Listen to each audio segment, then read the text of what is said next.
Hey everybody, Pastor Stephen Anderson here from Faithful Word Baptist Church in Phoenix, Arizona with part 9 of my life story. So summer of 2003, I was 22 years old, married with 2 children, and we were going to move from Sacramento, California to Hammond, Indiana so that I could go to Bible college at Hyles College. So we decided to just sell everything. We didn't really have anything important or fancy in the way of furniture anyway. So we just had a huge garage sale, priced everything really cheap, got rid of everything virtually, and then we got a trailer hitch installed on the back of our 99 Ford Escort, and we were just going to pull this little trailer that fully loaded ended up being like 2,000 pounds, and we're going to pull that behind the Ford Escort. There were some times when we were going up steep hills, like I think it's coming out of Salt Lake City on the Interstate 80 where it's really steep. And yeah, it was like pedal to the metal, and we're going 25 miles an hour pulling this trailer. But we made it. We got to Indiana, and we settled into our house that we were going to be renting. And then I got some really bad news, which is that there was no more night college at Hyles Anderson. So I had it in my mind that I was going to go to Hyles Anderson, and I was going to work by day and then go to night school, because Hyles Anderson College specifically had a night college for married men so that they could work a good paying job by day and then go to the college at night. Well, once we get there, all of a sudden it's like, oh, psych, no night college. Well, this is horrible news because I've been spending the last few years getting all this experience in the fire alarm business. And so I wanted to get a fire alarm job so that I could make good money to pay for my family and to pay the tuition. It wasn't that expensive, but it's like $500 a month or something. And so in addition to just being able to pay my living expenses, that was going to be, a lot of money that I needed to make. And what in the world fire alarm job can I work at night? If I have to go to school every day until 1 o'clock, how am I going to work a second shift fire alarm job? It just doesn't exist. And so I ended up applying at a ton of fire alarm jobs and letting them know my availability, but none of them were interested because they're like, well, no, we work by day. And then I ended up just applying at a bunch of other just low paying, just unskilled type jobs that work just second shift, third shift. And it was just really a disaster. And but then the other thing was I didn't want to work on Wednesday nights because I wanted to be in church on Wednesday night. And so I got offered some job at a trucking company where I'm working second shift, low paying. It was like $12.50 an hour or something. And I'd have to miss every Wednesday night. And it was just a disaster. I'm just like, I'm not going to do this. This doesn't make any sense.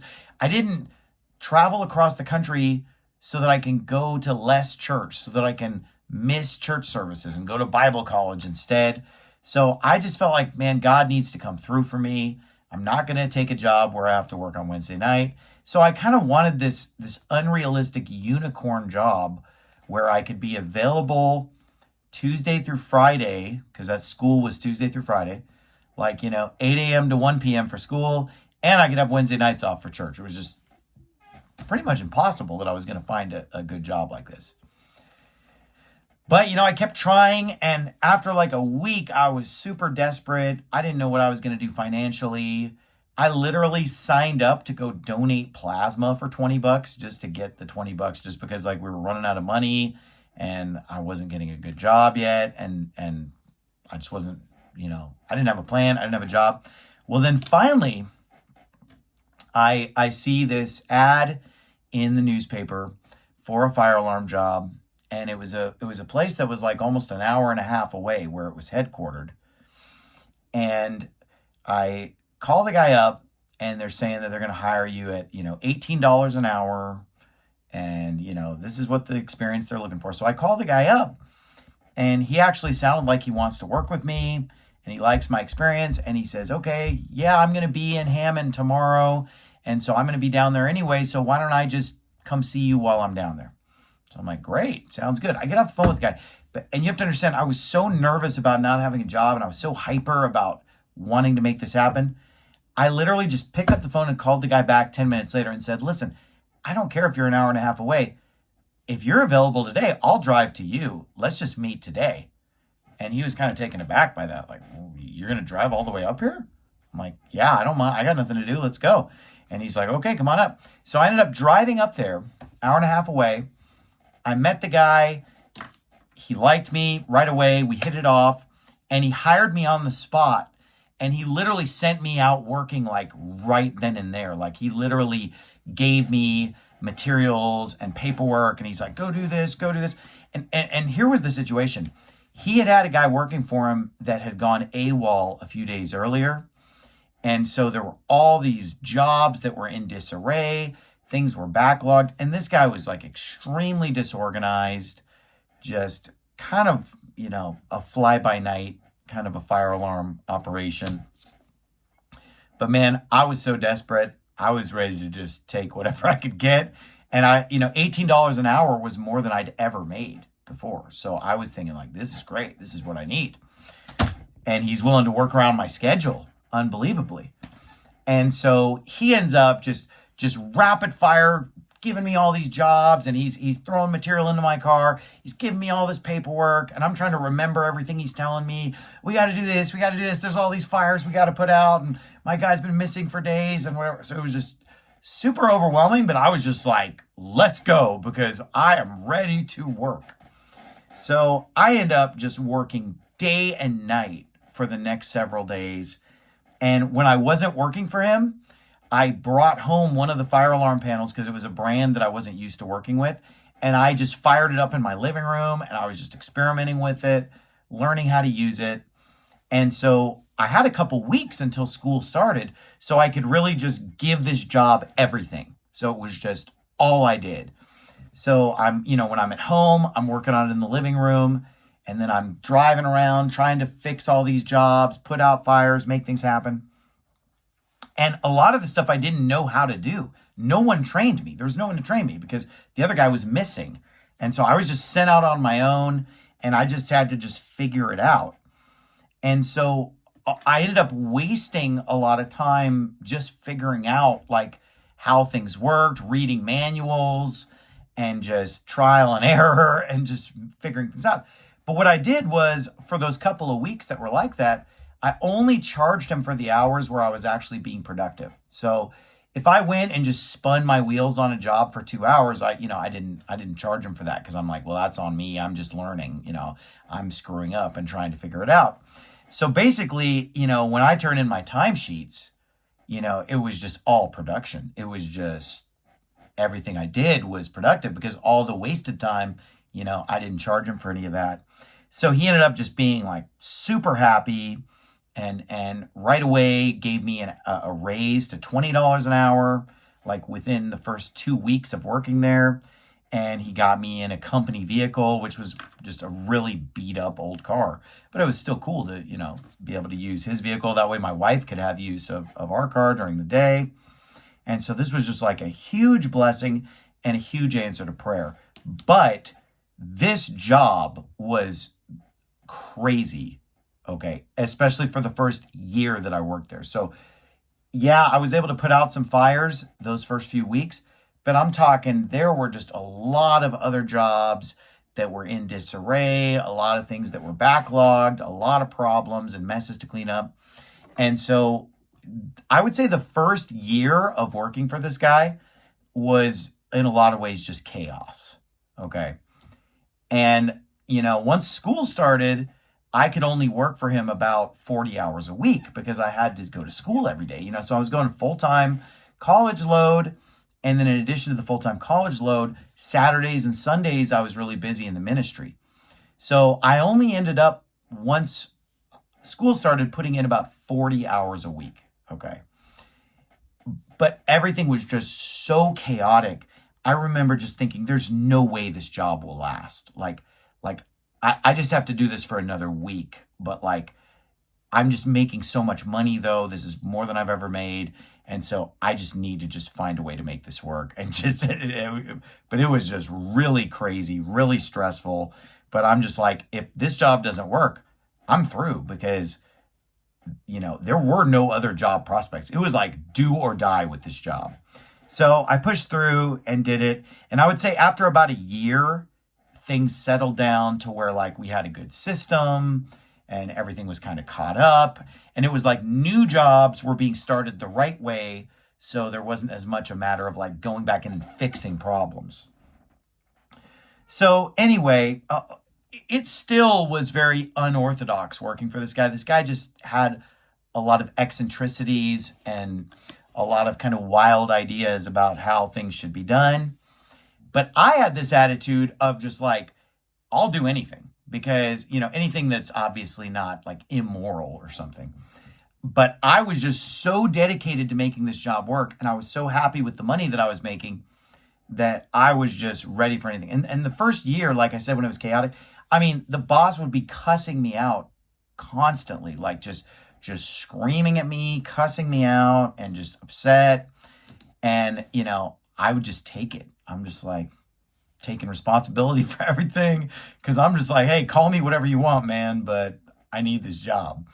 And so after a year, though, I'd proven myself to him, and then he never told me off anymore, and he treated me really well. He gave me more raises and was really happy with my performance after that. But that first year was rough. Okay. I'm just going to give you just a couple of stories. I mean, I could spend hours just telling wild stories about what it was like working for this guy, but I'm just going to give you like a little taste of just a couple of stories. For example, there's this one time that I guess because he was a very short-tempered Irishman. One time he was working for this pizza place that was owned by Arabs, and he just absolutely just blew up and lost his temper and just, in his words, quote, just started swinging. So he literally just enters into a fist fight, this like 60-some-year-old Irishman, with 4 Arabs. So he just attacks Alibaba and his 3, brothers or whatever, and gets in a fight with these 4 Arabs and whatever. And the reason that he's telling me about this is because he's telling me like, hey, I upset this customer because, we had this conflict and I started swinging and whatever. And so I need you, Steve, to go smooth things over with this customer, So he's like, I want you to go there and order a pizza and hang out with them and talk to them and tell them that I'm sorry. It's wild, And then, another thing was that this guy was just always taking jobs that weren't really right for our company. Like, we're this small company and, have certain capabilities and, we're non-union. But then he would just take a union job or just, take jobs that we didn't really know how to do or have the capability to do. And then I always had to be the one to kind of like figure out, okay, well, how are we going to do this? Or how are we going to make this work? He would always be hiring other people to work with me. I was the only person who stayed. So it was just musical employees because he would always be hiring people to work with me, but then the people couldn't handle dealing with him. So they'd last like a week and then quit because it was just such a volatile environment and the guy was just kind of hard to deal with. So, I mean, I think I sat down and figured it out one time that in the time I was at Hyles Anderson, because the whole time I was at Hyles Anderson, I worked at this company. Even after I moved to Arizona, I started a branch of his company in Arizona. But while I was there in Indiana, I think I counted that I worked with at least like 30 employees that came and went during that time.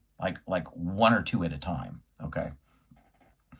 So, it was just really crazy, really volatile. Well, I'm just going to give you one example again, just to give you a taste. Okay. There was this school that was being built and it was in somewhere around the Hammond area, roughly somewhere in Indiana. And he had gotten the job to do the fire alarm system, but they required union labor. Okay, well, we're not union. Does that stop him from, contracting this? Nope. So anyway, he tried for a while, like using a union worker, but the guy just ended up being like a total prima donna. And again, this guy's hard to work with. And then he's having to pay the guy like double what he'd be paying me because it's like, to pay me $20-some an hour, I get that money. Like he pays me $20-some and that's what I receive. Whereas like the union guy was like, he had to pay like $50-some an hour. The union guy's still only getting 20 some, but then it's all this union dues and fees. I don't really know the back end of that, how that works. But all I know is that it was going to cost like twice as much money per hour to have the union guy there working. And it was also, just the guy's slow and he's a prima donna and he doesn't want to do anything and whatever. So I was like, okay, Tim, I'm going to get in there and get a bunch of this work done. Because he was always wanting me to figure out a way to get it done. So I literally would go into this job right around the time that they're closing down the job site. Because they would close down the job site at like 3 or 4 o'clock or something. So I would go in there with a shirt and tie on and a clipboard, because you could be there if you're non-union, if you're like management, which, technically I was management anyway. But I would walk in there as management. My technical title was installation manager. And so I would walk in there with like a tie and a clipboard and everything. And then I would literally go inside this one room where they had this big cabinet set up, because it was a school that they were building and it had like cabinetry. And I would literally go inside the cabinet and just close the door. And I would just stand in that cabinet for literally like an hour. I'm talking about like a cabinet in the dark, just in a cabinet for like an hour. Okay. And I would just hide in there for an hour until the job was totally shut down, locked up and whatever. And I'm just locked in, right? Then I would come out of the cabinet, and then I would, once everybody's gone and nobody's going to see what I'm doing, then I would go out to the car, get my tools and whatever. And then I would run the fire alarm system and run all this wire, get all this stuff done, for hours and hours, like into the night.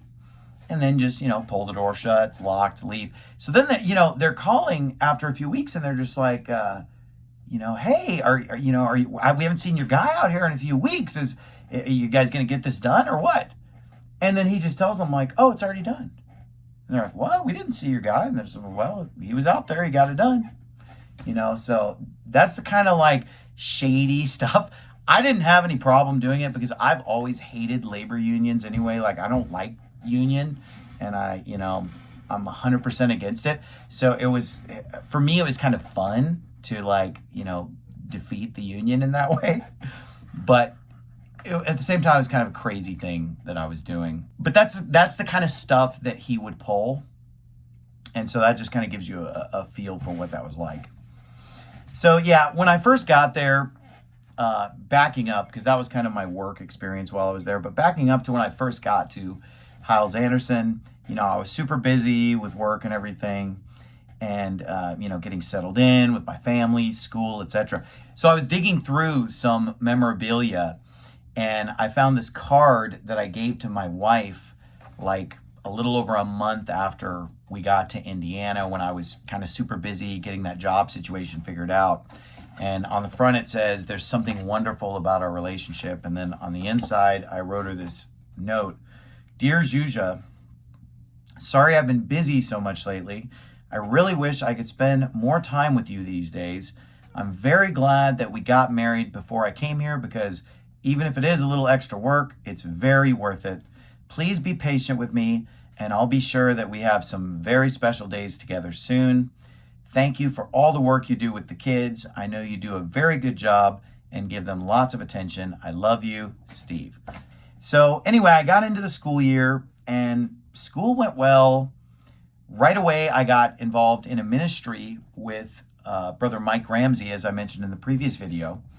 And the ministry that I chose was called the Black Chapel Ministry. So this was a ministry that was pretty new. It had only started a few years ago, where I guess First Baptist Church of Hammond had realized, because they were bringing a lot of kids in from rough neighborhoods on the buses, they realized that there was a problem where they'd bring in kids from the Hispanic neighborhood and they'd bring in kids from the black neighborhood. And then there would a lot of times be violence between the blacks and Hispanics, apparently. I never observed any of this. This is what I heard. And so they basically decided to just stop running the buses to the black area, and they just brought in the Hispanic kids and the white kids, but they still want to reach the black neighborhoods for Christ. And so they came up with an idea of, well, instead of bringing the black kids to Hammond, what we'll do is we will just go start churches for them in their own neighborhoods where we can minister to them, preach to them, and reach them that way. And so they started this ministry called the Chapel Ministry. So in South Chicago, which is extremely like just segregated, like I'm telling you, I've never seen anything like it. And it's probably still this way, but back in 2003, 4, 5, when I was there, it was definitely this way. Like when you're in the black neighborhood in Chicago, there is no white person. There are 0 white people. There are no Asians. There are no Mexicans. I mean, it's just everybody's black. Okay. And so we would go to this neighborhood and we would have these services there. So we'd spend Saturday mornings out there knocking doors, inviting people, and signing kids up to ride the bus, try to sign up their parents to go with them. Then on Sunday, we would, run the bus, pick up all the families or kids that wanted to come, and then other people would walk in from the neighborhood, and we would hold a full-blown church service every Sunday afternoon in the black neighborhood. So how this would work is that on Sunday mornings, we would go to church together as a family in Hammond, Sunday school and church. Then I would hop on a bus, ride up to Chicago to the black area. We would go around picking up people for church. Then we'd have Sunday school and church in the afternoon in Englewood, South Chicago. Then when we're done with that, we'd run the bus again to drop everybody off. Then we'd come back to Hammond. I'd meet up with my family at the evening service again, and then we'd go home thereafter. So, Saturday mornings were tied up and all day Sunday was tied up. But then Saturday afternoon and evening would be like a family time when my wife and I would get to hang out and do stuff and take the kids places and do recreation and stuff like that. And then Monday through Friday, I was just really busy with school and work a lot at that time. And I really just excelled at the school as far as like I did well academically. I was on the dean's list every single time for getting good grades. I loved the school. I loved the church. I was having a great experience. And I would say that when I went to chapel, as part of my Bible college, you go to classes and then you go to chapel. I would say that when I went to Bible college chapel, like 4 out of 5 sermons were awesome. Like I felt like God was really speaking to me and I was really getting a lot out of it. And so it was definitely a culture shock. I didn't really like Chicago. I didn't really like, the culture at all. But I did love the church and I loved the college and stuff. So, I got acclimated. I got used to it. And I was having a pretty good experience. And I also got really involved in the ministry. And there'd be a lot of contests and things. And I always participated. And I always tried to win the contest. So I won a few different awards for, racking up a lot of baptisms or bringing visitors or, all different contests. I won like a trip to Cold Stone Creamery, which I'd never been there before, but I got to take my family and go to Cold Stone Creamery with one of our ministry leaders. I won a whitewater rafting trip that I got to go on. I won some various trophies and things. Here's one cool story in particular from that time. So in 2005, they had this big push at First Baptist Church for baptisms, and they had this crazy goal of 25,000 baptisms in 2005, across all their various ministries and things. And so they, partway through the year, announced that you could bring someone down. If you got someone saved, you could bring them down anytime and they would be baptized. They'd call in a deacon or somebody was always on call to be able to baptize a convert anytime. And they even went so far as to say 24 hours a day or night. So they announced this on a Wednesday night. The very next day, Thursday night, it's the middle of the night, and I'm working with a guy running fire alarms or whatever at like 1 a.m. And I'm preaching the gospel to this guy while we work. I'm, preaching the gospel to him, and he ends up getting saved. So the guy gets saved, and then I start talking to him about baptism. And I told him, I said, my church is actually just 10 minutes from here. And I could literally take you there right now and get you baptized right now. Like the preacher will baptize you. And he's like, what? Are you serious? And I said, yeah. And I told him that, in the Bible, when the Philippian jailer got saved, it was at midnight and he got saved. And it says that he got baptized at that same hour. And so, I showed him that verse about how it was that same hour, middle of the night. I'm just like, let's go do this right now. Let's just drive over and get you baptized. And the guy's like, okay, let's go. So we drive over to the church. First we get there and we're banging on the door. Some security guard comes like, what are you doing? It's 2 a.m. I'm like, hey, this guy just got saved and he wants to get baptized. And remember, this had literally just been announced the night before. And so he's kind of like, oh yeah, that's right. The guy's on call over. So some poor deacon gets pulled out of bed, drives down at 2 a.m. and baptizes this guy in the middle of the night.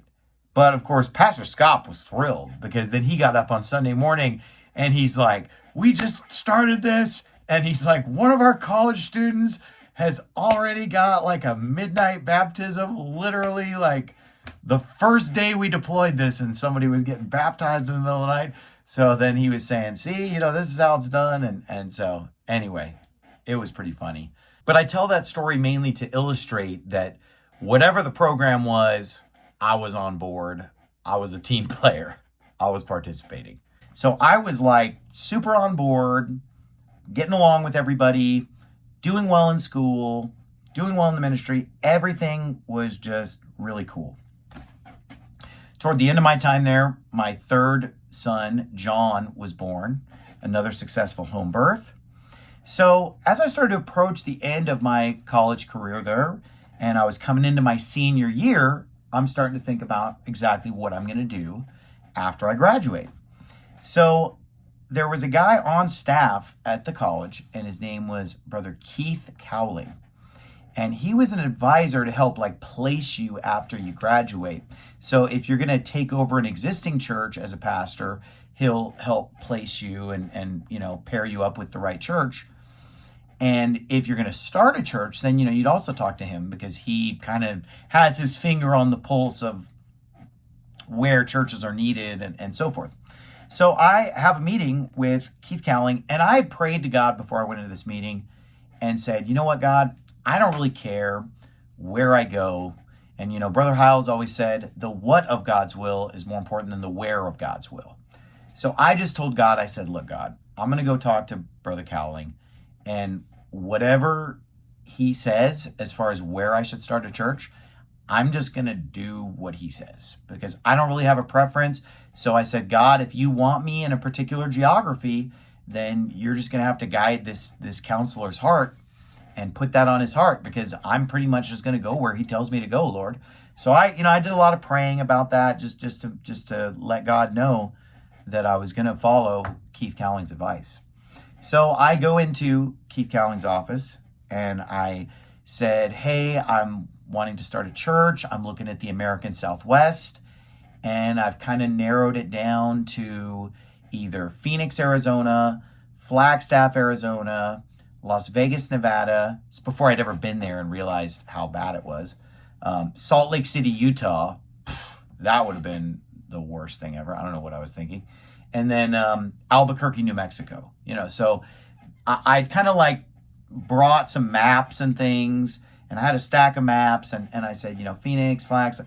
And he looked at the list and he said, well, take Flagstaff off the table because he said, I don't think it's going to be a very receptive place. It's a lot of retirees. It's a lot of older people, and the college. And he just didn't think it was going to be a good fit.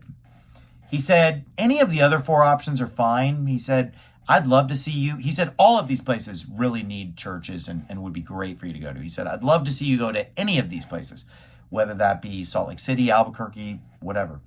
But he said, Phoenix is the place that I would love to see you go the most. And he said, my brother, Kevin Cowling, is a pastor out on the far east side of Phoenix in a place called Apache Junction. And he said, my brother's out there, but there are just very few good soul-winning churches out there. And it's a massive city that's growing. And we need a whole bunch of people to go start churches in that greater Phoenix area. And so he said, that's what I would definitely recommend is for you to go to Phoenix. So I was just like, okay, sounds great. I'll do it. So then I ended up flying out here to Phoenix and just doing like a survey trip, driving around the area, thinking about where I wanted to start a church. So I went and saw Pastor Kevin Cowling, right? So Keith Cowling's brother, at Valley Baptist Church in Mesa. Used to be Apache Junction, now it's Mesa. And so I went to his services, listened to him preach. It was a great church, still is a great church, great preaching, really enjoyed it.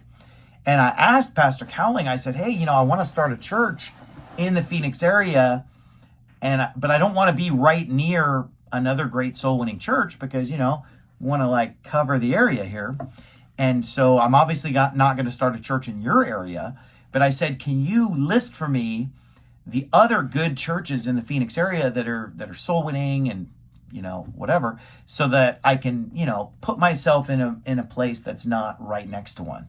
And he said, okay, here, let me give you a list of all the good fired up soul winning churches in Phoenix. All right, that's the list. He said, basically, there are no aggressive soul winning churches in this entire city except for, myself and Valley Baptist Church. He said, nobody else is really tearing it up on soul winning at all. And he listed some other churches that were doing like very minor soul winning or very little, but he said there's virtually nothing going on. So he said, you can go anywhere you want and you're going to be fine. So I was like, okay, so I ended up, looking around, and Tempe stood out to me because I wanted to be like just centrally. I just figured, hey, stick it right in the middle, centrally located. And Tempe fit the bill. I drove around Tempe. I liked the city. And so, of course, that's where I ended up starting the church. So everything up to this point had been a really positive experience, like I said, except for the fact that as soon as First Baptist Church of Hammond got into their new building, because while I was there, they were working on like a building program to get into a bigger building. They were in a 5,000 seat auditorium, but they were building a 7,500 seat auditorium that was like way nicer and fancier and everything else. And so that was something that was going on while I was there. And unfortunately, it seemed like as soon as we got into that nice building, it was like things started to change. The preaching changed, the vibe changed. And Pastor Scop started preaching some really weird, heretical, horrible stuff. Ultimately, a lot of people ended up being horrified. And, fast forward even further, he ended up getting caught in grievous sin. And he was like, I hate to even talk about these things, but he's basically sleeping with a teenage girl. So he's with this minor and he's taken her across state lines and it's statutory rape and everything else. So just horrible things. Okay. Now, I didn't know about that at the time, of course, but I'm just hearing all the weird doctrine because here's the thing. When people are involved in grievous sin in their personal life, it's going to affect the preaching. Okay. Out of the abundance of the heart, the mouth speaketh. And so he starts preaching all this weird doctrine and heresy. The vibe is changing. The music is changing. Just everything got weird there. And so I ended up leaving Hyles Anderson before I graduated. I ended up leaving at the beginning of my senior year. I'm going to go into more detail on that on the next video because that kind of deserves its own video where I explain my final days at Hyles Anderson and going off to Arizona to start a church. But I just want to make it clear a couple of things. Number one is that, I had a great experience at Hyles Anderson for the vast majority of my time there. It was only at the end that things started getting really weird, which is why I left, because things got bad, and so I left. And then I also want to say this, I don't think that necessarily reflects on First Baptist Church of Hammond now. Like, I don't have anything negative to say about First Baptist Church of Hammond or Hyles Anderson College right now because they're no longer under Pastor Scop. And, from what I know, the pastor that they have now is a great guy. He's a godly man. I don't have anything negative to say about him. And so I'm not trashing that institution, but I am saying this, that, when I left, It was wicked, which is why I left. Okay. But like I said, I had a great experience for the first few years. It got super weird. I ended up leaving. I'll tell that story in the next video. God bless you and have a great day.